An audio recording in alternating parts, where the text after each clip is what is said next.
ಇಲ್ಲಿ ನಾನು India represent ಮಾಡ್ತಿದ್ರು ನಮ್ಗೆ ಯಾವುದೇ ಮ್ಯಾಚ್ ಫೀಸೂ ಕೊಡ್ತಾ ಇರಲಿಲ್ಲ. ಮ್ಯಾಚ್ ಫೀಸ್ ಬರ್ತಿದೆ ಇಲ್ವೋ ನಮಗೆ ಗೊತ್ತಿಲ್ಲ, ಬಟ್ ನಮ್ಮ ಕೈಗಂತೂ ಯಾರಿಗೂ ಮ್ಯಾಚ್ ಫೀಸ್ದು ಇನ್ ಡೆಪ್ತ್ ನಾವು ಹೋಗೋಕ್ಕಾಗಲ್ಲ. ಬಟ್ ಫೈನಾನ್ಷಿಯಲ್ ಸಪೋರ್ಟು ಅದು ನಮಗೆ ಸಿಗ್ತಿಲ್ಲ. ಹಾರ್ಡ್ ವರ್ಕ್ಗೆ ಅಷ್ಟು ವ್ಯಾಲ್ಯೂ ಜಾಸ್ತಿ ಸಪೋರ್ಟ್ ಸಿಗಲ್ಲ. ವೀಕ್ಷಕರೇ ನಮಸ್ಕಾರ, ಮ್ಯಾಂಗ್ಳೂರ್ ಮಿರರ್ಗೆ ಸ್ವಾಗತ. ಅಂಗವೈಕಲ್ಯ ಅಂತ ಹೇಳಿ ಬಂದ ಕೂಡಲೇ ನಾವು ಜೀವನದಲ್ಲಿ ಏನೂ ಮಾಡ್ಲಿಕ್ಕೆ ಆಗೋದಿಲ್ಲ, ಅದೇ ರೀತಿ ನಮ್ಮಿಂದ ಏನೂ ಸಾಧನೆ ಮಾಡ್ಲಿಕ್ಕೆ ಆಗೋದಿಲ್ಲ ಅಂತ ಹೇಳುವಂತ ಮನಸ್ಥಿತಿಯವರೇ ಜಾಸ್ತಿ. ಸಾಮಾನ್ಯವಾಗಿರುವಂತವರಿಗೆ ಏನು ಸಾಧನೆ ಮಾಡ್ಲಿಕ್ಕೆ ಆಗೋದಿಲ್ಲ, ಅಂತದ್ರಲ್ಲಿ ಅಂಗವೈಕಲ್ಯ ಇದ್ರೆ ಹೇಗ್ ಮಾಡೋದು? ಆದ್ರೆ ಇವಕ್ಕೆಲ್ಲ ನಿದರ್ಶನ ಇವತ್ತಿನ ನಮ್ಮ ಅತಿಥಿ. ಗುಟ್ಟಿಗಾನಪಲ್ಲಿ ಗ್ರಾಮದಿಂದ ಬಾಗೇಪಲ್ಲಿ ತಾಲೂಕಿನ ಚಿಕ್ಕಬಳ್ಳಾಪುರದ ಶಿವಶಂಕರ್ ಜಿಎಸ್ ಎನ್ನುವಂತಹ ಕ್ರಿಕೆಟಿಗ ನಮಗೆಲ್ಲ ಉದಾಹರಣೆ ಆಗ್ತದೆ. ಇವರು ಬೆಂಗಳೂರಿಗೆ ಬಂದು ಕ್ರಿಕೆಟ್ ಅನ್ನ ಅಭ್ಯಾಸಿಸಿ ಇವತ್ತು ವಿಕಲಾಂಗ ಚೇತನರ ಭಾರತ ತಂಡದ ಸದಸ್ಯರಾಗಿದ್ದಾರೆ. ಅಷ್ಟೇ ಅಲ್ಲದೆ ಇವರು ಈವರೆಗೆ 30,000 ರನ್ಗಳನ್ನ ದಾಖಲಿಸಿದ್ದಲ್ಲದೆ 30ಕ್ಕೂ ಅಧಿಕ ಸೆಂಚುರಿಗಳನ್ನ ಬಾರಿಸಿದ್ದಾರೆ. ಅಷ್ಟೇ ಅಲ್ಲದೆ 150ಕ್ಕೂ ಹೆಚ್ಚಿನ ಅರ್ಧಶತಕಗಳನ್ನ ಬಾರಿಸಿದ್ದಾರೆ. ಇವರು ನಮ್ಮ ಅತಿಥಿ ಶಿವಶಂಕರ್ ಜಿಎಸ್ ಅವರು ನಮ್ಮ ಜೊತೆಗಿದ್ದಾರೆ. ಸರ್, ಕಾರ್ಯಕ್ರಮಕ್ಕೆ ಸ್ವಾಗತ. ನಮಸ್ತೆ. ಹೇಗಿದ್ದೀರಾ ಸರ್? ಚೆನ್ನಾಗಿದೆ, ನೀವು ಹೇಗಿದ್ದೀರಾ? ಚೆನ್ನಾಗಿದೆ ಸರ್. ಈ ಕೆರಿಯರ್ ಹೇಗೆ ಸ್ಟಾರ್ಟ್ ಆಯ್ತು? ಸೊ ನಮ್ಮ ತಂದೆ ಸುಬ್ರಾಯಪ್ಪ, ತಾಯಿ ನಂಜಮ್ಮ. ಸೊ ನಾವು 3 ಜನ ಮಕ್ಕಳು, ನಾನು, ನಮ್ಮಣ್ಣ, ನಮ್ಮಕ್ಕ. ಸೊ ನಮ್ಮಣ್ಣ ಈಗ ಅಡ್ವೊಕೇಟು ಅಲ್ಲಿ ಬಾಗೇಪಲ್ಲಿ ಕೋರ್ಟಲ್ಲಿ. ಸೊ ನಮ್ಮ ಅಕ್ಕ ಇಲ್ಲೇ ಬ್ಯಾಂಗ್ಳೂರಲ್ಲೇ, ಅವರು ಹೌಸ್ ವೈಫು. ಸೊ ಈಗ ನಿಮ್ಗೆ ಹುಟ್ಟಬೇಕಾದ್ರೆ ನಿಮ್ಮ ನಾರ್ಮಲ್ ಆಗೇ ಇದ್ರಿ ನೀವು, ಕೈ ಕಾಲುಗಳದ್ದು ಏನೋ ಸಹ ಇದು ಇರಲಿಲ್ಲ, ಅದರ ಹುಟ್ಟು ಅಂಗವೈಕಲ್ಯವನ್ನ ಪಡೆದವರಲ್ಲ ನೀವು. ಇದು ಹೇಗಾಯ್ತು? ಅದೇ 6 ವರ್ಷ ಮಗು ಇದ್ದಾಗ ರೋಡ್ ಕ್ರಾಸ್ ಮಾಡಬೇಕಾದ್ರೆ ನಾನು ರೋಡಲ್ಲಿ ಸ್ಲಿಪ್ ಆಗಿ ಬಿದ್ದಿದ್ದೆ. ಸೊ ಆಗ ನನ್ನ ಕೈ ಮೇಲೆ ಬಸ್ ಹಚ್ಕೊಂಡು ಹೋಗ್ಬಿಟ್ಟಿತ್ತು, ಓನ್ಲಿ ಕೈ ಮೇಲೆ ಮಾತ್ರ ಹೋಗಿತ್ತು, ಅದು ರೈಟ್ ಹ್ಯಾಂಡ್ ಮೇಲೆ. ಸೊ ಆಮೇಲೆ ಅಲ್ಲಿಂದ ನಾವು ಹಾಸ್ಪಿಟ್ಲಿಗೆ ಹೋಗಿ ಹಾಸ್ಪಿಟಲ್ 3 ಡೇಸಲ್ಲಿ ICU ಇಟ್ಬಿಟ್ಟು, ಆಮೇಲೆ ಅವರು ಡಾಕ್ಟರ್ ಅದೇ ಫುಲ್ ಪಾಯ್ಸನ್ ಆಗಿ ಇನ್ನು ತಲೆಗೆ ಹತ್ತುತ್ತೆ, ಸೊ ಈಗ ಕೈ ತೆಗಿಲೇಬೇಕಂತ ಹೇಳಿದಾಗ ನಮ್ಮ ಪೇರೆಂಟ್ಸ್ಗೆ ಬೇರೆ ಆಪ್ಷನ್ ಇರಲಿಲ್ಲ. ಸೊ ಅಟ್ಲೀಸ್ಟ್ ಮಗು ಆದರೂ ಉಳಿತಾನೆ ಅಂತ ಕೈ ಆಗ ತೆಗಿಯಕ್ಕೆ ಹೇಳಿದ್ರು. ಅದರ ನಂತರ ನನಗೆ ಇನಿಷಿಯಲ್ ಸ್ಟೇಜಸಲ್ಲಿ ತುಂಬ ಸ್ಟ್ರಗಲ್ ಇತ್ತು, ಯಾಕಂದರೆ ಕಂಪ್ಲೀಟಾಗೆಲ್ಲ ಒಂದು ಕೈಯಲ್ಲಿ ಮಾಡಬೇಕಾಗಿತ್ತಲ್ಲ. ಸೊ ನಮ್ಮ ಪೇರೆಂಟ್ಸ್ ಏನಂದರೆ ಅವ್ರಿಗೆ ಆವಾಗ ಸೊ ಅವ್ರಿಗೆ ಥಾಟ್ ಬಂದಿದೆ, ಇವಾಗ ಅಟ್ಲೀಸ್ಟ್ ನಾವು ಹೆಲ್ಪ್ ಮಾಡ್ತೀವಿ ಅವನಿಗೆ, ಫ್ಯೂಚರಲ್ಲಿ ಯಾರು ಹೆಲ್ಪ್ ಮಾಡ್ಬೋದು, ಸೊ ಅವನು ಸೆಲ್ಫಾಗೆ ಎಲ್ಲ ಕೆಲಸ ಮಾಡ್ಕೋಬೇಕು ಅಂತ. ನನಗೆ ಯಾರೂ ಹೆಲ್ಪ್ ಮಾಡೋಕ್ಕೂ ಬರ್ತಿಲ್ಲ. ಸೊ ಅವರೇ ನನಗೆ ಎಲ್ಲ ನಿನ್ನ ಕೆಲಸ ನೀನೇ ಮಾಡಬೇಕು ಅಂತ ನನಗೆ ಸ್ವಂತ ನಾನೇ ಮಾಡ್ಕೊಳ್ಳೋ ಥರ ಅವರು ಇದು ಮಾಡಿ ನನಗೆ ಟ್ರೈನ್ ಮಾಡಿದ್ರು. ಸೊ ಅದು ತುಂಬ ನನಗೂ ಬೆನಿಫಿಟ್ ಆಯಿತು. ಆಮೇಲೆ ಅದು ಹೋಗ್ತಾ ನಾವು ಫಾರ್ಮಿಂಗು ಮಾಡ್ತೀವಲ್ಲ, ಸೊ ಫಾರ್ಮಿಂಗು ನಾನು ಹೋಗ್ತಿದ್ದೆ ಮಾಡೋಕ್ಕೆ. ಸೊ ನಾನು ಆವಾಗ ಅದು ಸ್ಟಾರ್ಟ್ ಮಾಡಿ, ಸೊ ಅದರಿಂದ ನನಗೆ ಹೇಳ್ಬೇಕಂದ್ರೆ ಸ್ವಲ್ಪ ಸ್ಟ್ರೆಂತೂ ಜಾಸ್ತಿ ಆಯಿತು, ಯಾಕಂದರೆ ಒಂದೇ ಕೈಯಲ್ಲಿ ಎಲ್ಲ ಕೆಲಸ ಮಾಡೋದ್ರಿಂದ. ಸೊ ಅದರಿಂದ ನನಗೆ ಸ್ವಲ್ಪ ಸ್ಟ್ರೆಂತೂ ಡಬಲ್ ಥರ, ಯಾಕಂದರೆ ಒಂದೇ ಕೈಯಲ್ಲಿ ಮಾಡೋದ್ರಿಂದ ಈ ಕೈಗೆ ಸ್ವಲ್ಪ ಸ್ಟ್ರೆಂತೂ ಜಾಸ್ತಿನೇ ಇದಾಯಿತು. ಸೊ ನಿಮ್ಮದು ಸ್ಕೂಲ್ ಡೇಸ್ ಎಲ್ಲ ಹೇಗೆ? ಸ್ಕೂಲ್ ಅಲ್ಲೇ ನಮ್ಮೂರಲ್ಲೇ ಅಪ್ ಟು 5th ಅಲ್ಲೇ ಸ್ಟಡಿ ಮಾಡಿದೆ. ಸೊ ಆಮೇಲೆ ನಾನು ಯಲ್ಲಂಪಲ್ಲಿಯಲ್ಲಿ ಸ್ಟಿಲ್ 10th ಅಲ್ಲಿ, ಆಮೇಲೆ ಬಾಗೇಪಲ್ಲಿ PUC ಮಾಡಿದೆ ನ್ಯಾಷನಲ್ ಕಾಲೇಜಲ್ಲಿ. ಆಮೇಲೆ ಅಲ್ಲಿಂದ ಬ್ಯಾಂಗ್ಳೂರಿಗೆ ಬಂದೆ. ಸೊ ಅಲ್ಲಿ ನಂದು ಕ್ರಿಕೆಟು ಸ್ಟಾರ್ಟ್ ಆಯಿತು, ಯಾಕಂದರೆ ಇಲ್ಲಿ RC ಕಾಲೇಜ್ ಬಂದು ಅಲ್ಲಿ ನಾನು ಫಸ್ಟ್ ಇಯರ್ ಆದಮೇಲೆ ನಾನು ಕ್ರಿಕೆಟ್ ಯಾಕೆ ಆಡಬಾರ್ದು ಪ್ರೊಫೆಷ್ನಲಿ. ನಾನು ಚಿಕ್ಕ ಮಗುವಿಂದ ಟೆನ್ನಿಸ್ ಬಾಲ್ ಆಡ್ತಿದ್ದೆ, ನಮ್ಮೂರಲ್ಲಿ ಎಲ್ಲ ಹುಡುಗರ ಜೊತೆ ಚೆನ್ನಾಗೇ ಆಡ್ತಿದ್ದೆ. ಬಟ್ ನನಗೆ ಥಾಟ್ ಬಂತು, ನಾನು ಯಾಕೆ ಇಲ್ಲಿದ್ದರೆ ಬಾಲ್ ಆಡ್ಬಾರ್ದು, ನಮ್ಮ ಇಂಡಿಯಾದಲ್ಲಿ ಗೊತ್ತಲ್ಲ ಎಲ್ಲ IPL ಆ ಕ್ರೇಜ್ ಜಾಸ್ತಿ ಅಲ್ಲ. ಸೊ ನಾನು ಅದೇ ಥರ ಫುಲ್ ಇದು RCB ಈ ಮ್ಯಾಚಸ್ಸು ಎಲ್ಲ ಜಾಸ್ತಿ ನೋಡಿ ಆ ಕ್ರೇಜಿಂದ ನಾವು ಓಕೆ ಯಾಕೆ ಸ್ಟಾರ್ಟ್ ಮಾಡಬಾರ್ದು, ನಾನು ಯಾಕೆ ಆಡಬಾರ್ದು. ಸೊ ಆ ಥಾಟ್ ಬಂತು. ಅದು ಆ್ಯಕ್ಚುಲಿ ನನಗೆ ಬಂದಿದ್ದು, ನಮಗೆ ಈ ಥರ ಡಿಫ್ರೆಂಟ್ ಲೇಬಲ್ ಟೀಮ್ ಇದೆ ಅಂತ ನನಗೆ ಗೊತ್ತೂ ಇರಲಿಲ್ಲ. ಆಮೇಲೆ ನಾನು ನಾರ್ಮಲಲ್ಲಿ ಆಡಬೇಕಂತಲೇ ನಾನು ಸ್ಟಾರ್ಟ್ ಮಾಡಿದ್ದು ಕ್ರಿಕೆಟ್ನ. ಸೊ ಆಮೇಲೆ ಸ್ಟಾರ್ಟ್ ಮಾಡಿದ್ಮೇಲೆ ನನಗೆ ಇನಿಷಿಯಲ್ ಡೇಸಲ್ಲಿ ಸ್ವಲ್ಪ ಸ್ಟ್ರಗಲ್ಸ್ ಇತ್ತು, ಯಾಕಂದರೆ ಕಂಪ್ಲೀಟ್ ಟೆನ್ನಿಸಿಂದ ಲೆದರಿಗೆ ಬಂದಿರೋದ್ರಿಂದ. ಸೊ ಅಲ್ಲಿಂದ ಸ್ವಲ್ಪ ಬಾಲ್ ವೇರಿ ಇರುತ್ತೆ. ಸೊ ಅದು ಮತ್ತು ನಾವಲ್ಲಿ ಹೆಲ್ಮೆಟ್ ಎಲ್ಲ ಹಾಕಲ್ಲ, ಬ್ಯಾಟಿಂಗ್ ಎಲ್ಲ ಮಾಡಬೇಕಂದ್ರೆ ಪ್ಯಾಡ್ಸು ಕಂಪ್ಲೀಟ್ಲಿ ಟೋಟಲಿ ನೀವು. ನನಗೆ ಆಲ್ಮೋಸ್ಟ್ ಒಂದು 6 ಮಂತ್ಸು ಸ್ವಲ್ಪ ತುಂಬ ಸ್ಟ್ರಗಲ್ ಮಾಡಿದೆ. ಸೊ ಅದಕ್ಕೆ ಅಡ್ಜಸ್ಟ್ ಆಗೋಕ್ಕೆ ಆಮೇಲೆ ಅಡ್ಜಸ್ಟ್ ಆಯಿತು. ನಮ್ಮದು ಕೋಚ್ ಸ್ಟಾರ್ಟಿಂಗ್ ಇರ್ಫಾನ್ ಸೇಠ್ ಅವರು ತುಂಬ ಹೆಲ್ಪ್ ಮಾಡಿದ್ರು. ಅವ್ರು ನನಗೆ ಹೇಳ್ಕೊಡೋದಾಗಲಿ, ನನಗೆ ಇನಿಷಿಯಲ್ ಸ್ಟೇಜ್ ನಾನು ಸ್ಟ್ರಗಲ್ ಮಾಡಿದಾಗೆಲ್ಲ ಅವ್ರು ಚೆನ್ನಾಗಿ ಹೆಲ್ಪ್ ಮಾಡಿ ಇದು ಮಾಡಿದ್ರು. ಅದಾದಮೇಲೆ ಹಂಗೆ ಹೋಗ್ತಾ ಹೋಗ್ತಾ ಸ್ಟಾರ್ಟ್ ಆಗಿ ನಾನು ಆಡೋಕ್ಕೆ ಸ್ಟಾರ್ಟ್ ಮಾಡಿದೆ. ಮತ್ತು ಅಲ್ಲಿ ನಾರ್ಮಲ್ಸ್ ಅವ್ರ ಜೊತೆ ಮ್ಯಾಚಸ್ ಎಲ್ಲ ಮಾಡೋಕ್ಕೆ ಸ್ಟಾರ್ಟ್ ಮಾಡಿದೆ, ಆಡ್ತಾಯಿದ್ದೆ. ಸೊ ಅವಾಗ ಏನೋ ಒಂಥರ ಒಂದು ಸಿಕ್ಸ್ ಹೊಡೆದ್ರೆ ಅದೊಂಥರ ಖುಷಿ ಸೊ ಮ್ಯಾಚಲ್ಲಿ. ಬಟ್ ನಾನು ಆವಾಗ ರನ್ಸ್ ಅಷ್ಟು ನೋಡ್ತಿರ್ಲಿಲ್ಲ, ಏನೋ ಹೊಡಿಬೇಕು, ಒಂದು ಸಿಕ್ಸ್ ಹೊಡಿಬೇಕು, ಆ ಟಾರ್ಗೆಟೆಲ್ಲ ಆಡ್ತಿದ್ದೆ ಇನಿಷಿಯಲ್ ಸ್ಟೇಜಲ್ಲಿ. ಆಮೇಲೆ ನನಗೆ ಗೊತ್ತಾಯಿತು ಇದು ಕ್ರಿಕೆಟ್ ಅಲ್ಲ, ನಾವು ತುಂಬ ಟೈಮು ಸ್ಪೆಂಡ್ ಮಾಡಬೇಕು. ಅದು ಎಕ್ಸ್ಪೀರಿಯೆನ್ಸ್ ಹೋಗ್ತಾ ಹೋಗ್ತಾ ನನಗೆ ಸ್ವಲ್ಪ ಅಂಡರ್ಸ್ಟ್ಯಾಂಡಿಂಗ್ ಎಲ್ಲ ಇದಾಯಿತು. ಸೊ ಅದು ಹಂಗೆ ಹೋಗ್ತಾ ಆಮೇಲೆ ನಾನು ಮ್ಯಾಚಸ್ ನಮ್ಮ ಕಾಲೇಜ್ ಟೀಮು ಇತ್ತು, ಸೊ ನಮ್ಮ ಕಾಲೇಜ್ ಟೀಮು ನಾನು ಲೀಡ್ ಮಾಡ್ತಿದ್ದೆ. ಆಮೇಲೆ ಅಲ್ಲಿ ಆಡೋಕ್ಕೆ ಸ್ಟಾರ್ಟ್ ಮಾಡಿದೆ. ಆಮೇಲೆ ಅವರು ಇರ್ಫಾನ್ ಸೇಠೆ ಹೇಳಿದ್ರು ಈ ಥರ ನಿಮ್ಮದು ಸಪ್ರೇಟಾಗಿ ಒಂದು ಇದಿದೆ, ಸೊ ಅಲ್ಲಿ ಯಾಕೆ ನೀನು ಟ್ರೈ ಮಾಡ್ಬೋದು, ಅಲ್ಲಿ ಹೋಗಿ ಆಡಿ ಅಂತ ಹೇಳಿದರು. ಆಮೇಲೆ ನಾನು ಶಿವಾನಂದ ಗುಂಜಾಲ್ ಅಂತಿದ್ದರು ಅಲ್ಲಿ ಹುಬ್ಳಿಯಲ್ಲಿ, ಸೊ ಅವ್ರನ್ನ ಹೋಗಿ ಮೀಟ್ ಮಾಡಿದೆ. ಫಸ್ಟ್ ಅವರು ಫುಲ್ ಸೌತಿಗೆ ಅವರೇ ಹೆಡ್ ಆಗಿದ್ದರು ನಮ್ಮ ಇದರಲ್ಲಿ. ಅವ್ರ ಹತ್ರ ಹೋಗಿ ಮೀಟ್ ಮಾಡಿದೆ, ಸರ್ ಈ ಥರ ನಾನು ಆಡ್ತಾಯಿದ್ದೀನಿ ಇಲ್ಲಿ ಬ್ಯಾಂಗ್ಳೂರಲ್ಲಿ. ಸೊ ಅಲ್ಲಿ ಹೋಗಿ ಅವ್ರನ್ನ ಮೀಟ್ ಮಾಡಿ ಅವ್ರು ಟ್ರಯಲ್ಸ್ ಕರೆದ್ರು. ಅಲ್ಲಿ ಟ್ರಯಲ್ಸ್ ಆದಮೇಲೆ ಹಂಗೆ ಸ್ಟೇಟ್ ಸೆಲೆಕ್ಟ್ ಆದೆ. ಅಲ್ಲಿಂದ ಮತ್ತೆ ಸ್ಟಾರ್ಟ್ ಆಯಿತು ನನ್ನ ಜರ್ನಿ, ಇದು ಡಿಫ್ರೆಂಟ್ ಲೇಬಲ್ಡಲ್ಲಿ. ಸೊ ಅಲ್ಲಿಂದ ಹಂಗೆ ಸ್ಟಾರ್ಟ್ ಮಾಡಿ ಅಲ್ಲಿಂದ ಸೌತ್ ಝೋನ್ ಸೆಲೆಕ್ಟ್ ಆದೆ. ಆಮೇಲೆ ಸೌತ್ ಝೋನಲ್ಲೆಲ್ಲ ಪರ್ಫಾರ್ಮ್ ಆದಮೇಲೆ ಮತ್ತೆ ಇಂಡಿಯಾ ABC, ಸೊ ಅದರಲ್ಲೆಲ್ಲ ಆಡ್ತಾ ಇಂಡಿಯಾ ಬ್ಲೂ ಆಡಿದೆ. ಸೊ ಅದರಲ್ಲೆಲ್ಲ ಮ್ಯಾನ್ ಆಫ್ ದಿ ಸೀರೀಸ್ ತೊಗೊಂಡೆ. ಆಮೇಲೆ ಹಂಗೆ ಆಡ್ತಾಯಿದ್ದೆ. ಮತ್ತು ಕೋವಿಡ್ ಬಂತು ಇನ್ ಬಿಟ್ವೀನ್. ಸೊ ಅದು ಇಂಡಿಯನ್ ಇದೆಲ್ಲ ಆದಮೇಲೆ ನಮಗೆ ಕೋವಿಡ್ ಬಂದು ಸ್ಟಾಪ್ ಆಯಿತು. ಆಲ್ಮೋಸ್ಟ್ ನಾವು 1.5 ಇಯರ್ ಯಾವುದು ಇಂಟರ್ನ್ಯಾಷನಲ್ ಟೂರು ಯಾವುದು ನಡೆದಿಲ್ಲ. ಸೊ ಅವಾಗ ನಮ್ಮ ಪ್ರಾಬ್ಲಮ್ಸ್ ಇದ್ದಿದ್ದು ಅದು ಆಮೇಲೆ ಮತ್ತೆ ಇದಾಯಿತು. ಮತ್ತು ಕೋವಿಡ್ ಎಲ್ಲ ಆದಮೇಲೆ ನಮ್ಮದು ಫಸ್ಟ್ ಮ್ಯಾಚ್ ಆಗಿದ್ದೆ ಇಂಡಿಯಾದು ಅಗ್ನೆಸ್ಟ್ ನೇಪಾಲು, ಅಲ್ಲಿ ಹರಿಯಾಣದಲ್ಲಿ ಆಡಿದ್ವಿ. ಸೊ ಅಲ್ಲಿ 2023 ನಂದು ಅದು ಡೆಬ್ಯೂ ಆಯಿತು ಇಂಡಿಯಾ ಟೀಮ್ಗೆ. ಅದು ಆದಮೇಲೆ 2023 ಮತ್ತು ಇವರು ಆದಿಯೋಗಿತ್ಯನಾಥ್ ಕೂಡ ನನಗೆ ಹಾನರ್ ಮಾಡಿದ್ರು. ಎಂಟೈರ್ ಇಂಡಿಯಾದಲ್ಲಿ 2 ಪ್ಲೇಯರ್ಸ್ಗೆ ಮಾತ್ರ ಮಾಡಿದ್ರು, ಅದರಲ್ಲಿ ನಾನು ಆಗಿದ್ದೆ. ಉತ್ತರ ಪ್ರದೇಶದಲ್ಲಿ ಅಲ್ಲಿ ಲಕ್ನೋವಲ್ಲಿ ಇದಾಯಿತು, ಅವ್ರು ಬಂದು ಮಾಡಿದರು. ಸೊ ಅದೇ ಥರ ನ್ಯಾಷನಲ್ಸಲ್ಲಿ ಓವರಾಲ್ 2-3 ಇಯರ್ಸಿಂದ ನಾನೇ ಟಾಪ್ ಸ್ಕೋರರ್ ಆಗಿ ರನ್ಸ್ ಮಾಡ್ತಾಯಿದ್ದೀನಿ. ಮತ್ತು ಈಗ ರೀಸೆಂಟ್ 2024 ನಾವು ಇಂಗ್ಲೆಂಡ್ ಅಗ್ನೆಸ್ಟ್ ಆಡಿದ್ವಿ. ನಾವು ಸೀರೀಸನ್ನು ಗೆದ್ವಿ, ಇಲ್ಲಿ ನರೇಂದ್ರ ಮೋದಿ ಸ್ಟೇಡಿಯಮಲ್ಲಿ ಆಡಿದ್ವಿ, ಅಲ್ಲಿ ಗೆದ್ವಿ. ಮತ್ತು ನೆಕ್ಸ್ಟ್ ರೀಸೆಂಟಾಗಿ ಅಂದರೆ ಇಲ್ಲಿ ಬ್ಯಾಂಗ್ಳೂರಲ್ಲೇ ನಡೀತು ಶ್ರೀಲಂಕಾ ಮೇಲೆ. ಸೊ ಅದರಲ್ಲಿ ನಾವು 5-0 ಮಾಡಿದ್ವಿ ಅವ್ರಿಗೆ, ಅದು ಟೂರ್ನಮೆಂಟ್ ಗೆದ್ವಿ. ಅಂದರೆ ಇವಾಗ ನೀವು ಬಾಗೇಪಲ್ಲಿಯಿಂದ ಬರಬೇಕಾದ್ರೆ, ಯಾಕಂದರೆ ನೀವು ಯಾವುದೇ ರೀತಿ ಪ್ರೊಫೆಷ್ನಲ್ ಇವತ್ತಿನ ಮಕ್ಕಳು ನಿಮಗೊಂದು 7 ವರ್ಷ 8 ವರ್ಷದ ಮಕ್ಕಳನ್ನ ಟ್ರೈನಿಂಗ್ ಸೆಂಟ್ರಿಗೆ ಕಳಿಸ್ತೇವೆ, ಅಲ್ಲಿ ಯಾವ ರೀತಿ ಬೌಲಿಂಗ್ ಮಾಡ್ತಾರೆ, ಯಾವುದೇ ರೀತಿ ಪ್ಯಾಡ್ಸ್ ಯೂಸ್ ಮಾಡಬೇಕು, ಇದು ಯಾವುದೂ ಐಡಿಯಾ ಇಲ್ದಿರೋರು ಇಲ್ಲಿ ಬಂದು ಹೇಗೆ ನೀವು ಯಾವ ಕಾನ್ಫಿಡೆನ್ಸ್ ಮೇಲೆ ನೀವು ಆಡಬೇಕು ಅಂತ ಪ್ಲಾನ್ ಮಾಡಿದ್ರಿ ಅಂತ? ಸೊ ಅದು ಕಾನ್ಫಿಡೆನ್ಸ್ ನನಗೆ ತುಂಬ ಇತ್ತು, ಏನೋ ಒಂದು ಸಾಧಿಸಬೇಕು. ಬಿಕಾಸ್ ನನಗೇನೆಂದರೆ ನಾನೇ ಆಗಿರ್ಬೋದು ಇಲ್ಲ ಯಾರೇ ಆಗಿರ್ಬೋದು, ಸೊ ಅವ್ರಿಗೆ ಒಂಥರ ಡಿಸಬಿಲಿಟಿ ಇದ್ದಾಗ ಅವ್ರಿಗೊಂದು ಮೈಂಡಲ್ಲಿ ಥಾಟ್ ಇರುತ್ತೆ, ನಾವು ಸಮಥಿಂಗ್ ಏನಾದರೂ ಅಚೀವ್ ಮಾಡಬೇಕು ಲೈಫಲ್ಲಿ. ಸೊ ನಾವು ಯಾರಿಗಿಂತ ಕಮ್ಮಿ ಇರಲ್ಲ, ಸೊ ಅದು ಮೈಂಡಲ್ಲಿ ಇದ್ದೇ ಇರುತ್ತೆ ಯಾವಾಗ್ಲೂ. ಸೊ ಆ ಬೇಸ್ ಮೇಲೆ ನಾನು ಏನಾದರೂ ಅಚೀವ್ ಮಾಡಬೇಕಂತ ಒಂದು ನನಗೆ ಇತ್ತು. ಬಟ್ ಇನಿಷಿಯಲ್ ಸ್ಟೇಜ್ ನನಗೆ ತುಂಬ ಟಫ್ ಇತ್ತು. ಆಮೇಲೆ ನನಗೆ ಹೇಳ್ಬೇಕಂದ್ರೆ ನಂದು ಡಿಗ್ರಿ ಆದಮೇಲೇನೂ ತುಂಬ ಟಫ್ ಇತ್ತು. ನಾನು ಬ್ಯಾಂಗ್ಳೂರಲ್ಲಿ ಸ್ಟೇ ಆಗೋಕ್ಕೂ ಟಫ್ ಇತ್ತು. ಆ ಟೈಮಲ್ಲಿ ತುಂಬ ಜನ ನನಗೆ ಹೆಲ್ಪ್ ಮಾಡಿದ್ರು ಇಲ್ಲಿ ಬ್ಯಾಂಗ್ಳೂರಲ್ಲಿರೋರು, ಸೊ ನೀನು ಇಲ್ಲೇ ಇರು. ಬಟ್ ನಮ್ಮ ಫ್ಯಾಮ್ಲಿಯವ್ರು ಏನಂದರೆ ಆಯ್ತಲ್ಲ ಸ್ಟಡೀಸ್ ಆಯ್ತಲ್ಲ ಜಾಬ್ ಮಾಡು, ಇಲ್ಲಾಂದರೆ ಮನೆಗೆ ಬಾ, ಮನೆಯಲ್ಲಿರು ಆರಾಮಾಗಿ, ಸುಮ್ಮನೆ ಅಲ್ಲಿ ಯಾಕೆ ಸ್ಟ್ರಗಲ್ ಮಾಡ್ತೀಯಾ ಅಂತ ಅವ್ರು ಹೇಳಿದ್ರು. ಅವ್ರಿಗಿಲ್ಲ ಇಲ್ಲಿ ನನಗೇನು ಪ್ರಾಬ್ಲಮ್ ಇಲ್ಲ ಅಂತ ಹೇಳ್ಬಿಟ್ಟು ಅವ್ರಿಗೆ ಹೇಳ್ದಿರ ಇಲ್ಲಿ ಸ್ಟ್ರಗಲ್ ಆದ್ರೂ ಇಲ್ಲೇ ಇದ್ದು ತುಂಬ ಜನ ಸ್ಟೇಗೂ ಹೆಲ್ಪ್ ಮಾಡಿದ್ರು ನನಗೆ.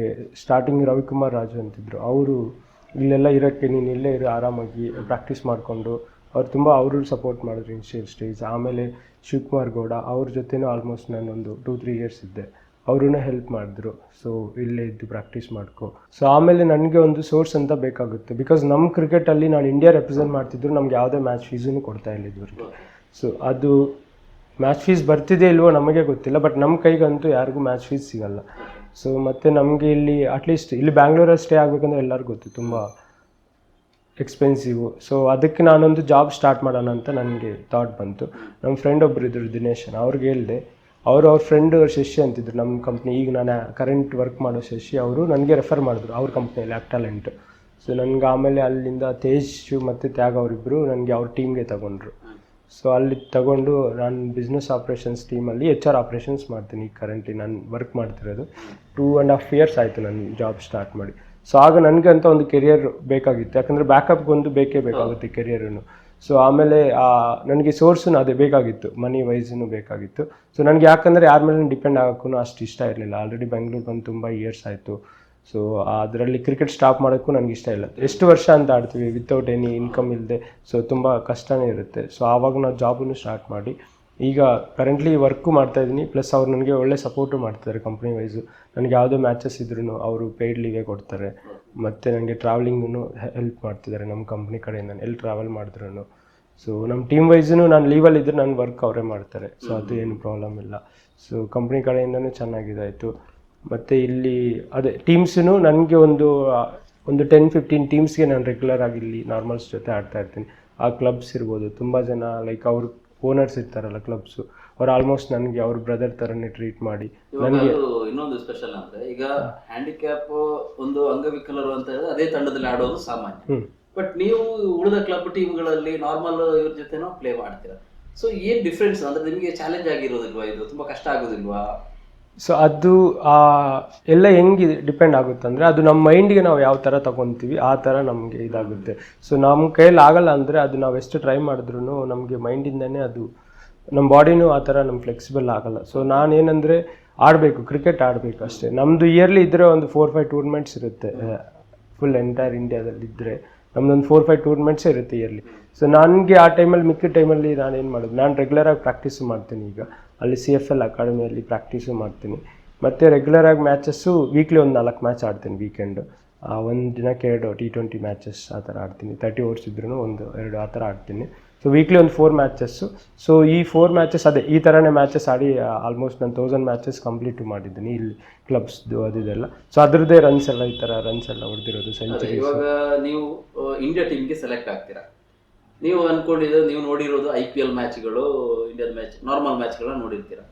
ಈ ಸೆಲೆಕ್ಷನ್ ಆದಾಗ ಯಾವ ರೀತಿ ಇತ್ತು ಎಕ್ಸ್ಪೀರಿಯನ್ಸ್ ನಿಮಗೆ?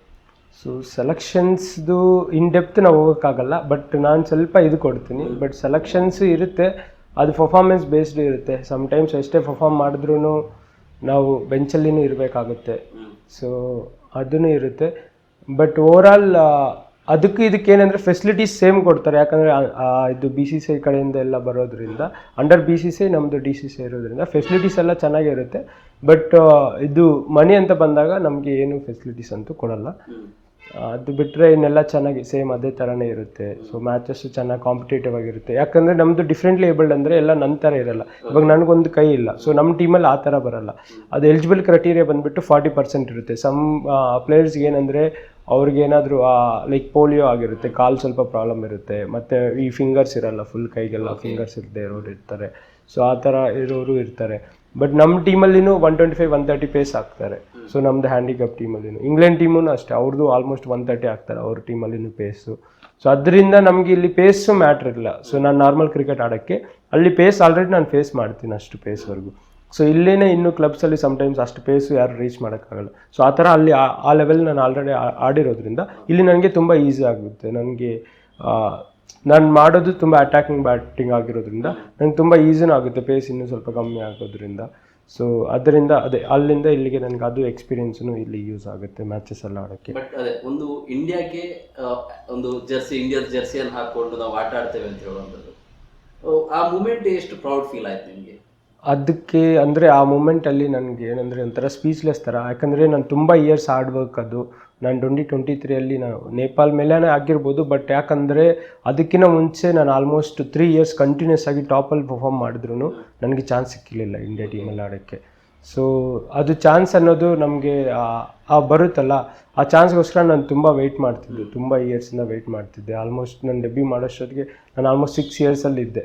ಸೊ ನಂದು ಪ್ರಾಕ್ಟೀಸ್ ಅದಿದೆಲ್ಲ ಆಲ್ಮೋಸ್ಟ್ 6 ಇಯರ್ಸಲ್ಲಿ ತುಂಬ ಹಾರ್ಡ್ ವರ್ಕ್ ಮಾಡಿದ್ರೂ ಸಿಗ್ತಿಲ್ವಲ್ಲ, ನನಗೆ ಅದು ತುಂಬ ಬೇಜಾರಲ್ಲೂ ಇದ್ದೆ. ಸೊ ತುಂಬ ಟೈಮ್ಸು ತುಂಬ ಡಿಸಪಾಯಿಂಟ್ ಆಗಿನೂ ಮತ್ತೆ 1 ವೀಕು ಆದಮೇಲೆ ಮತ್ತೆ ಕಮ್ ಬ್ಯಾಕ್ ಮಾಡಿ ಮತ್ತೆ ಹೋಗಿದ್ರೆ ಹೋಯ್ತು. ಸೊ ಮತ್ತೆ ನಾನು ಜಿಮ್ ಎಲ್ಲ ಮಾಡಿ ಮತ್ತೆ ಪ್ರಾಕ್ಟೀಸ್ ಮಾಡಿ, ಸೊ ಪ್ರಾಕ್ಟೀಸು ಜಿಮ್ಮು ನಾನು ಯಾವತ್ತೂ ಸ್ಕಿಪ್ ಮಾಡಲ್ಲ.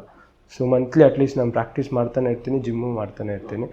ಸೊ ಅದೇ ನಾನು ಡೇಯಲ್ಲಿ ಇಷ್ಟು 1 ವೀಕಲ್ಲಿ ಟಾರ್ಗೆಟ್ ಇಡ್ತೀನಿ, okay 3 sessions practice, 3 session gym, ಮತ್ತು ವೀಕೆಂಡ್ಸ್ ಬಂದುಬಿಟ್ಟು 2 ಡೇಸ್ ಮ್ಯಾಚಸ್, ಒಂದು 4 ಮ್ಯಾಚಸ್. ಸೊ ಈ ಥರ ಪ್ಲ್ಯಾನ್ ಮಾಡಿಕೊಂಡು ನಂದು ಯಾವಾಗಲೂ ಅಲ್ಲಿ ಮ್ಯಾಚ್ ಇರಲಿ ಇಲ್ಲದೇ ಇರಲಿ ನಾನು ಇಲ್ಲಂತೂ ರೆಡಿಯಾಗಿರ್ತೀನಿ. ಸೊ ಯಾವಾಗ ಆಪರ್ಚುನಿಟಿ ಬಂದ್ರೂ ಆಡೋ ಥರ ರೆಡಿಯಾಗಿರ್ತೀನಿ. ಬಟ್ ಆ ಟೈಮಲ್ಲಿ ನನಗೆ ಚಾನ್ಸ್ ಸಿಕ್ಕಿದಾಗ ಅದು ಚೆನ್ನಾಗೇ ಇತ್ತು. ನನ್ನ ಫಸ್ಟ್ ಮ್ಯಾಚೇ ನಾನು ಡಕ್ಔಟ್ ಆದೆ. ಸೊ ನೇಪಾಲ್ ಮೇಲೆ ನಾನು ಹೋಗಿದ್ದೆ ಫಿನಿಷರ್ ಆಗಿ. ನಾನು ನಾರ್ಮಲಾಗಿ ಆಡೋದು ಟಾಪ್ ಆರ್ಡ್ರಲ್ಲಿ ಬ್ಯಾಟಿಂಗು. ಸೊ ನಾನು ಆಡಿದ್ರೆ ಓಪನಿಂಗ್ 1 ಡೌನ್ ಇದರಲ್ಲಿ ಆಡ್ತೀನಿ. ಬಟ್ ಅಲ್ಲಿ ಸಡನ್ನಾಗಿ ನನಗೆ ಇನ್ನೆಷ್ಟು 2 ಓವರ್ ಇದ್ದಾಗ ನನಗೆ ಬ್ಯಾಟಿಂಗ್ ಕಳಿಸಿದ್ರು. ಅವ್ರು ನನಗೆ ಇನ್ಸ್ಟ್ರಕ್ಷನ್ ಕೊಟ್ಟಿದ್ದೆ ಅಷ್ಟೇ, ಹೋಗಿ ಹೊಡಿಬೇಕು. ಸೊ ನಾನು ಹೊಡೆಯೋಕ್ಕೆ ಹೋಗಿನೇ ಫಸ್ಟ್ ಬಾಲೇ ಕ್ಯಾಚ್ ಔಟ್ ಆಯಿತು. ಸೊ ಮತ್ತೆ ನೆಕ್ಸ್ಟ್ ಮ್ಯಾಚು ಮತ್ತೆ ಚಾನ್ಸ್ ಸಿಕ್ತು, ಮತ್ತೆ ನೆಕ್ಸ್ಟ್ ಸೆಕೆಂಡ್ ಮ್ಯಾಚು ಅದೇ ಥರನೇ ಸಿಚುವೇಶನ್ ಇತ್ತು. ನನಗೆ ಫಿನಿಷರ್ ಆಗೇ ಯೂಸ್ ಮಾಡಿದ್ರು, ಯಾಕಂದರೆ ಅಲ್ಲಿ ಟಾಪ್ ಆರ್ಡ್ರಲ್ಲಿ ಪ್ಲೇಸ್ ಮಾಡೋಕ್ಕಾಗಲ್ಲ, ಆಲ್ರೆಡಿ ಸೀನಿಯರ್ಸಲ್ಲಿ ಸ್ಟಿಕ್ ಆಗಿದ್ದಾರೆ. ಸೊ ನನಗೆ ಪ್ಲೇಸ್ ಇರಲಿಲ್ಲ, ಅದರಿಂದ ನನಗೆ ಫಿನಿಷರ್ ಆಗಿನೇ ಮಾಡೋ ಥರ ಅಲ್ಲಿ ಪ್ಲೇಸ್ ಕ್ರಿಯೇಟ್ ಮಾಡಿದರು. ಮತ್ತು ಸೆಕೆಂಡ್ ಮ್ಯಾಚ್ ನನಗೆ 3 ಓವರ್ಸ್ ಇದ್ದಾಗ ಹೋದೆ. ನಾನು ಆಡಿದ 11 ಬಾಲ್ಸಲ್ಲಿ 33 ಹೊಡೆದೆ. ಸೊ ಆ ಮ್ಯಾಚ್ ಚೆನ್ನಾಗಿ ನಂದು ಸ್ಟ್ರೈಕ್ ರೇಟ್ ಎಲ್ಲ ಆ ಮ್ಯಾಚ್ ಚೆನ್ನಾಗಿ ಕನೆಕ್ಟ್ ಆಯಿತು. ಮತ್ತು ಬೌಲಿಂಗು ಮಾಡಿದೆ. ಸೊ ನಾನು 1 ಓವರ್ ಮಾಡಿ 2 ವಿಕೆಟ್ಸು ತೆಗೆದೆ ಆ ಮ್ಯಾಚು. ಇಂಡಿಯಾ ಟೀಮ್ಗೆ ಆಡ್ತಾ ಇದ್ದೀರಾ ಅಂದಾಗ ನಿಮ್ಮ ಫ್ಯಾಮಿಲಿ ಸಪೋರ್ಟು, ಫ್ಯಾಮಿಲಿ ಮೆಂಬರ್ಸ್ ಏನು ಹೇಳಿದ್ರು? ಸೊ ನಮ್ಮ ಫ್ಯಾಮಿಲಿ ಮೆಂಬರ್ಸ್ ಅವರು ಯಾವತ್ತೂ ಹೇಳೋದಷ್ಟೇ, ಸೊ ನೀನು ಏನು ಮಾಡು, ಸೊ ನಾವು ಇರ್ತೀವಿ ನಿನ್ನ ಜೊತೆ. ಸೊ ನಮ್ಮ ಅಪ್ಪ ಅಮ್ಮ ಅವರು ತುಂಬ ಸಪೋರ್ಟ್ ಮಾಡ್ತಾರೆ ನಂಗೆ ಕ್ರಿಕೆಟೆಲ್ಲ ಆಡೋದಕ್ಕೆ. ಸೊ ಅವ್ರು ಹೇಳೋದೊಂದೇ, ಜಾಸ್ತಿ ಇಂಜುರೀಸ್ ಮಾಡ್ಕೋಬೇಡ, ಬಿಕಾಸ್ ನನಗೆ ಇಂಜುರೀಸನ್ನು ಜಾಸ್ತಿ ಆಗ್ತಾ ಇರುತ್ತೆ. ಸೊ ಅದರಿಂದ ನಾನು ಇನ್ ಬಿಟ್ವೀನ್ ನಾನು ಕಿಕ್ ಬಾಕ್ಸಿಂಗು ಮಾಡಿದೆ. ಸೊ ಕಿಕ್ ಬಾಕ್ಸಿಂಗಿಂದನೂ ನಾನು ಸ್ವಲ್ಪ ಇಂಜುರೀಸ್ ಎಲ್ಲ ಆಗಿತ್ತು. ಅವ್ರಿಗೆ ಅದೇ ಒಂದು ಭಯ, ಸ್ವಲ್ಪ ಇಂಜುರೀಸ್ ಮಾತ್ರ ಕಮ್ಮಿ ಇದರಲ್ಲಿ ಇಟ್ಕೊ, ಅದು ಬಿಟ್ಟು ಇನ್ನು ಅವರು ಆಲ್ವೇಸ್ ನಾನು ಏನೇ ಮಾಡಿದ್ರು ಪ್ರೌಡಾಗಿ ಇರ್ತಾರೆ. ಇವಾಗ ಮೋಸ್ಟ್ ಆಫ್ ದ ಪರ್ಸನ್ಸ್, ಇವಾಗ ನೀವು ಇಂಡಿಯಾಗೆ ಆಡಿದ್ದೀರಾ ಅಂತ ಹೇಳಿದಾಗ ಏನು ಅನ್ಕೋತಾರೆ ಅಂತ ಹೇಳಿದ್ರೆ, ಕ್ರಿಕೆಟಿಂದ ಒಳ್ಳೆ ರೆವೆನ್ಯೂ ಸಿಗತ್ತೆ, ಇವರೆಲ್ಲ ವೆಲ್ ಸೆಟಲ್ ಇರ್ತಾರೆ ಅಂತ ಹೇಳುವಂತ ಇದ್ರಲ್ಲಿ. ಇವಾಗ ನಮಗೂ ಗೊತ್ತಿಲ್ಲ, ಈಗ ನೀವು ಹ್ಯಾಂಡಿಕ್ಯಾಪ್ ಕ್ರಿಕೆಟ್ ಟೀಮ್ ಇಂಡಿಯಾಗೆ ರೆಪ್ರೆಸೆಂಟ್ ಮಾಡಿದ್ರು, ನಿಮಗೆ ಅಂತ ದೊಡ್ಡ ಫೈನಾನ್ಷಿಯಲ್ ಸಪೋರ್ಟ್ ಸಿಗತ್ತೆ ಅಂತ ಹೇಳಕ್ಕಾಗಲ್ಲ. ಹಾಗಾದ್ರೆ ಫೈನಾನ್ಷಿಯಲ್ ಸಪೋರ್ಟು ಅದು ನಮಗೆ ಸಿಗ್ತಿಲ್ಲ, ಕೆಲವ್ರಿಗೆ ಮಾತ್ರ ಸಿಗ್ತಿದೆ. ಈ ಆರ್ಗನೈಸ್ ಮಾಡೋರಿಗೆ ಸಿಗ್ತಿದೆ, ಮ್ಯಾನೇಜ್ಮೆಂಟಿಗೆ ಸಿಗ್ತಿದೆ, ಬಟ್ ಪ್ಲೇಯರ್ಸ್ಗೆ ಸಿಗ್ತಿಲ್ಲ.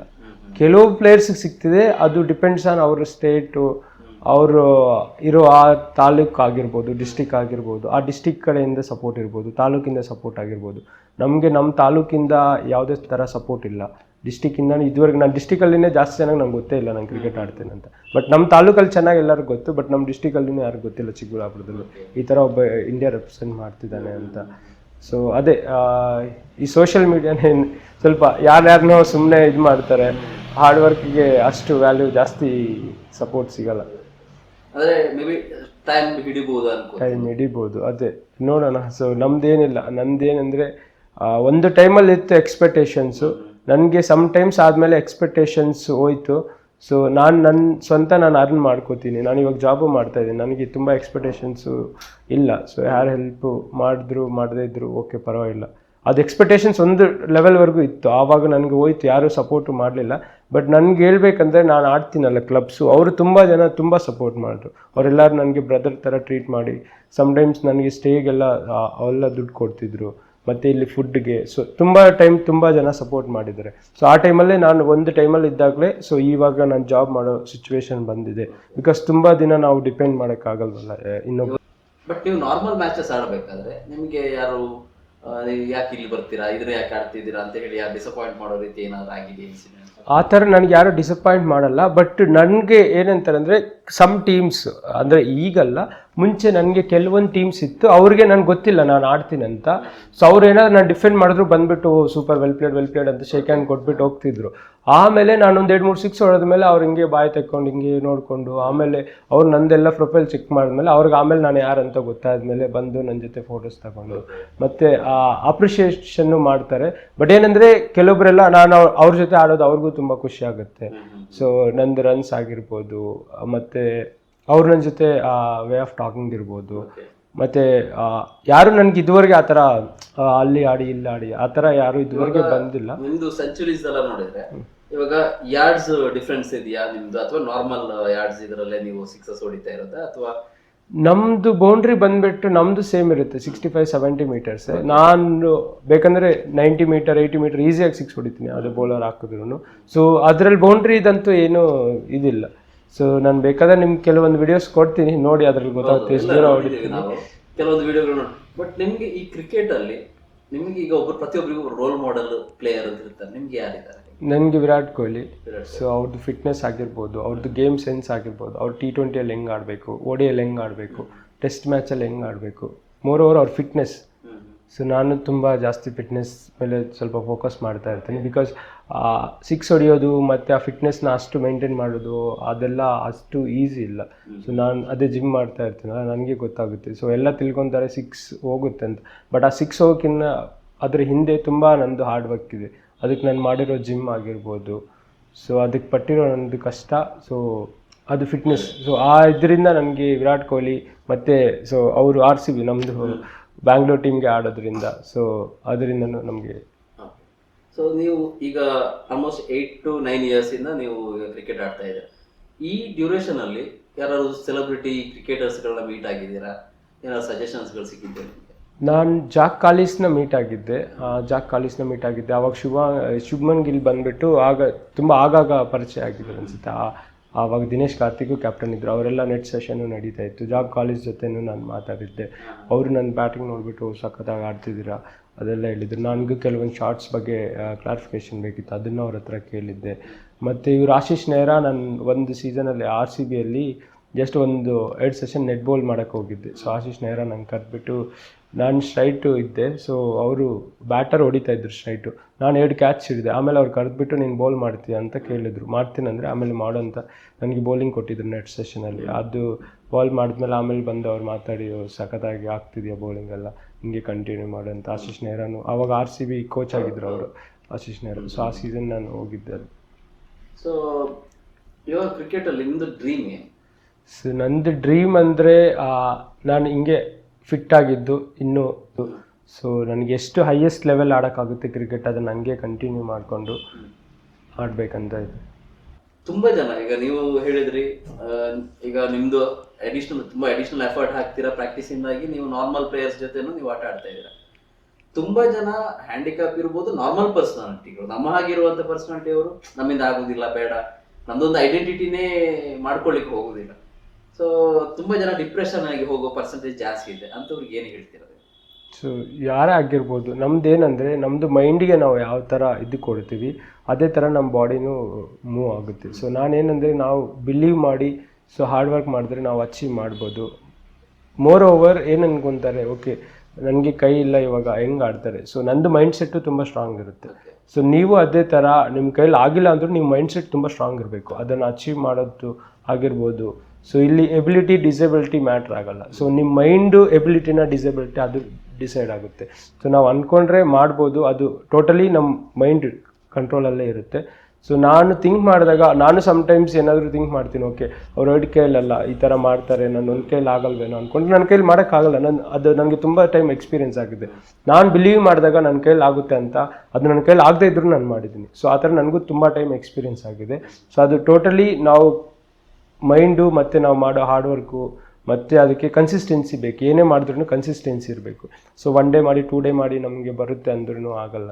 ಸೊ ಏನೇ ಮಾಡಿದ್ರೂ ಪೇಷನ್ಸ್ ಇರಬೇಕು, ಕನ್ಸಿಸ್ಟೆನ್ಸಿಯಾಗಿ ಮಾಡ್ತಿದ್ರೆ ನಾವು ಅಚೀವ್ ಮಾಡೇ ಮಾಡ್ತೀವಿ. ಸೊ ಇವಾಗ ನಿಮ್ಮಂಥ ಪ್ಲೇಯರ್ಸ್ಗಳು ತುಂಬ ಜನ ಇರ್ಬೋದು, ಎಷ್ಟೋ ಜನಕ್ಕೆ ಆ ಥರ ಒಂದು ಅಪಾರ್ಚುನಿಟಿಗಳು ಸಿಗ್ತಾ ಇಲ್ವಾ, ಅಥವಾ ಅಪಾರ್ಚುನಿಟಿಗಳನ್ನ ನಾವೇ ಕ್ರಿಯೇಟ್ ಮಾಡ್ಕೋಬೇಕಾಗ್ತದ?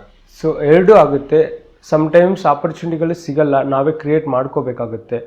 ಸೊ ನಾನು ಹೇಳ್ದಂಗೆ ನಿಮ್ಗೆ ಹೇಳಿದ್ನಲ್ಲ, ಸೊ ನಂದು ಇಷ್ಟು ರನ್ಸು ಇಷ್ಟೆಲ್ಲ ಇದ್ರೂ ಇದುವರೆಗೆ ಅಷ್ಟು ದೊಡ್ಡ ಲೆವೆಲ್ಗೆ ನಂದು ವಿಸಿಬಿಲಿಟಿ ಯಾರಿಗೂ ಆಗೇ ಇಲ್ಲ. ಸೊ ಹೇಳ್ಬೇಕಂದ್ರೆ ಯಾರಿಗೂ ಗೊತ್ತೇ ಇಲ್ಲ. ಸೊ ಇಷ್ಟು ರನ್ಸ್ ನಾನು ನಾರ್ಮಲ್ಸಲ್ಲಿ ಹೊಡೆದ್ರೂ, ನಮ್ದು ಹ್ಯಾಂಡಿಕ್ಯಾಪಲ್ಲಿ ಇಷ್ಟು ರನ್ಸ್ ಮಾಡಿದ್ರು ಯಾರಿಗೂ ಅಷ್ಟು ಗೊತ್ತೇ ಇರಲ್ಲ. ಸೊ ಬಟ್ ನಾನು ಎಲ್ಲಿ ಸ್ಟಾಪ್ ಮಾಡಿಲ್ಲ, ನಂದು ಏನಿದೆ ನಂದು ಕೆಲಸ ನಾನು ಮಾಡ್ಕೊತ ಹೋಗ್ತಾ ಇದ್ದೀನಿ. ಬಟ್ ಯಾವುದೋ ಒಂದು ಟೈಮ್ ಬಂದೇ ಬರುತ್ತೆ. ಸೊ ಆ ಟೈಮ್ಗೋಸ್ಕರ ನಾವು ವೆಯ್ಟ್ ಮಾಡಬೇಕಷ್ಟೇ. ಆಪರ್ಚುನಿಟಿ ನಾವು ವರ್ಕ್ ಮಾಡ್ತಾ ಇದ್ದರೆ ಪೇಷನ್ಸ್ ಆಗಿ ಬಂದೇ ಬರುತ್ತೆ. ಸೊ ಆ ಥರ ಏನು ಇಲ್ಲ.